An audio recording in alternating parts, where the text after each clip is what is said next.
Matapang na nagpahayag at umapila si ex-senator Nicky Cositeng sa kabalbalang ginawa ng kasalukuyang presidente na walang pagmamahal sa bayan at hinahayaan na lang ni BBM ang giyera o mainit na alitan o sigalot sa West Philippine Sea. At aniya sa kanyang matapang na pagsisiwalat ay tila yata wala na sa tamang kaisipan ang Pangulong si Bongbong Marcos Jr. sa kanyang pamumuno dahil hindi na iniisip ang kapakanan ng lahat, lalong-lalo na sa mga mahirap na mamamayang Pilipino. Kapag sisiklab ang sigalot sa West Philippine Sea, hindi raw lubhang inaalala ni BBM kung sakaling magkaroon ng giyera sa kanyang sarili dahil anytime makakalipad sila sa iba't ibang bansa dahil sa kanilang mga ari-arian na dati nang ginawa ang pangungulimbat sa taong bayan.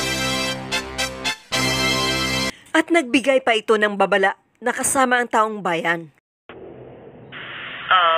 Logical, intelligent decisions if there's nothing, no facts, no figures between your brains, between your ears. Figures between your brains, between your ears. Another point is that when you make decisions, please, it's the good of the country, it's for the next generation. Remember that not all of us have an escape hatch like you do. We do not have billions of dollars stashed away somewhere. We do not have houses in other parts of the world that can be a safe haven for all of us. So please read, learn, go back and find out what happened in history, because if you don't know it, or you don't want to know about it, then you're just bound to make the same mistakes, or commit the same mistakes. So remember, we 115 million Filipinos are stuck here. You have the freedom to fly anytime you want. You can have all the jets. You can buy all the houses, the palaces, the mansions that you want. And all the spending money that you could not even finish in how many 100 lifetimes. Please, don't make us look like fools. And maawa naman kayo sa Pilipino. Kayo walang problema eh. Marami kayong bahay sa ibang bansa. Pera.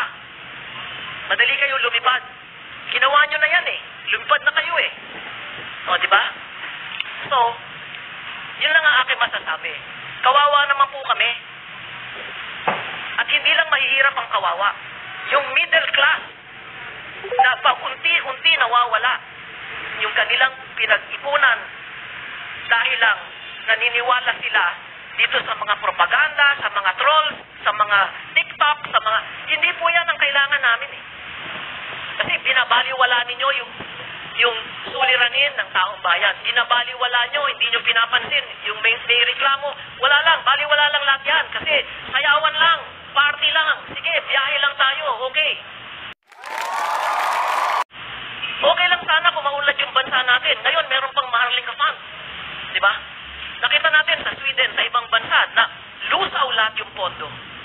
Ang daming mga pera ng GSIS, SSS, o kung ano pa mang government institutions na ilalagay nyo dyan. hindi yan sarili nyong alkansya. Kaya mag-ingat po kayo. Dahil, hindi lang tatahimik ang Pilipino. Alam natin yan. Naghihintay lang ng oras yan. At kung hindi nyo alam kung anong gagawin ninyo, mabuti ngayon pa lang, magkaalaman na. Time for closing statement. Thank you very much, Senator Cositeng. Short closing statement to summarize your views about the appeal to end war, EDCA, and to prevent the Ukraine situation in the Philippines. Short closing statement. We start with Senator and with Mr. Herman Laurel. Senator, short closing statement to summarize all your views. Ako po'y nagpapasalamat na merong ganitong Kamuning Bakery Cafe forum.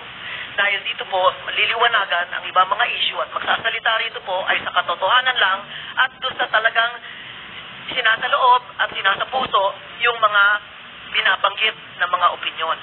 Huwag niyo pong mamasamain sinasabi namin ang aming sinasabi. Dahil lahat ng gusto magsalita, wala pong ganitong klaseng oportunidad, wala pong ganitong klaseng forum. Sana po, ang kapayapaan ay mangibabaw dito sa ating bansa. Dahil wala na po tayong hinahawakan eh. Wala na tayong pinanghahawakan kung hindi lamang na yung bansa natin na maging maunlad at maging makatarungan at tigilan na po natin yung pagkikiling dun sa mga gumagawa ng gulo at dun sa magdadala sa atin sa gulo. No? Let's stop it. Stop these games. Wala tayong kikitain dyan. Kung may kumita man, baka ibang kontratista, kikita. O, di ba? O, yung mga ibang stockholder, bibili ng stocks dun sa mga kumpanya na gumagawa ng mga tangke at gumagawa ng mga fighter jets, mga barko. Sila na ang kikita dyan.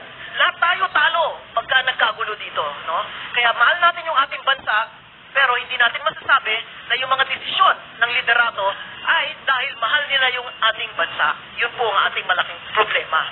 Kaya pasalamat po ako sa lahat sa inyo sa media dahil sa pamamagitan ninyo, doon naaabot yung mga ganitong pananaw sa taong bayan. Maraming salamat po.